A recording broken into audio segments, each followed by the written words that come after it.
Hey folks, Marcus here with My Physio Mentor. I want to talk a little bit about how I was able to leave PT school at 5 o'clock every single night and basically treat it like a job, a 9 to 5 job, or in my case, 8 to 5. So every day, physical therapy school basically starts around 8 o'clock. You have a class there.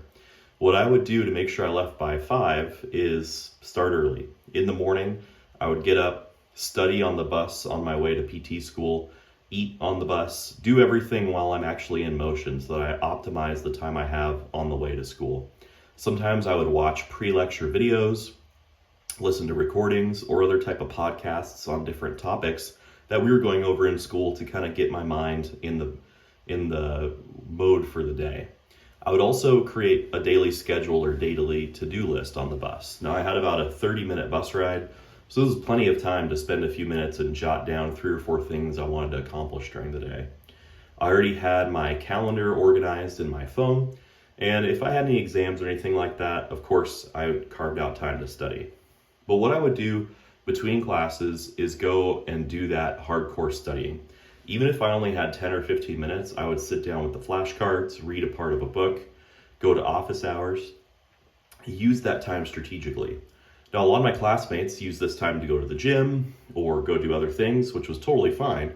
But for me, being a parent and more of a non-traditional student who had a gap between undergrad and graduate school, I had different responsibilities from some of my classmates. And when I got home, I really had to be mentally and physically at home. I would take lunch, study during lunch, and then usually in the afternoon is when if I did have extra time, is when I would go and exercise or do office hours or a study group, a little bit more casual.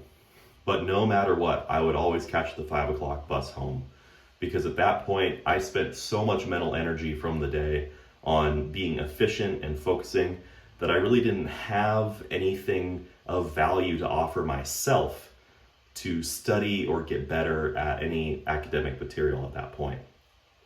What I did as well is I would avoid doing any type of busy work at school.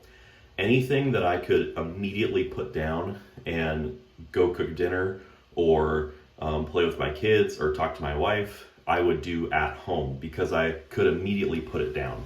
So things like building out a study guide, doing an assignment, emails, working on group projects with classmates, doing my part of group projects.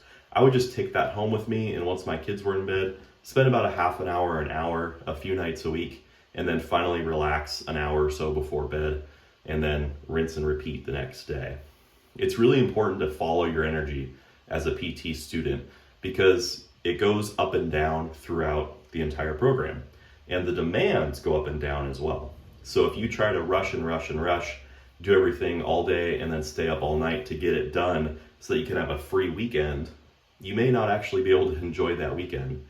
What I found is that the moment you try to get ahead, you're already behind because you're trying to do things that maybe you weren't quite given full instruction on, or the calendar's gonna shift. PT school is pretty dynamic. Our professors would give us extensions on things or change projects around from time to time. And so doing things ahead of time didn't really make sense. And what it comes down to is you don't get credit for doing something on Wednesday that's due on Friday. What I found is that a lot of people would try to get stuff done Monday or Tuesday night and then kind of be burnt out those days. And, it would impact them, myself included, when I did it the rest of the week. So if it was something pretty easy and it was due on Friday, I would do it Friday morning or even Thursday night. You need to be able to take those risks and know what your capacity is to get different projects done and how much time you actually need to study. And if you include those skills and methods into your day, you'll probably be able to get home by 5 o'clock every night too. Hope you enjoy this video. Check out myphysiomentor.com and myphysiomentor on Instagram for more PT and pre-PT tips and tricks. Peace.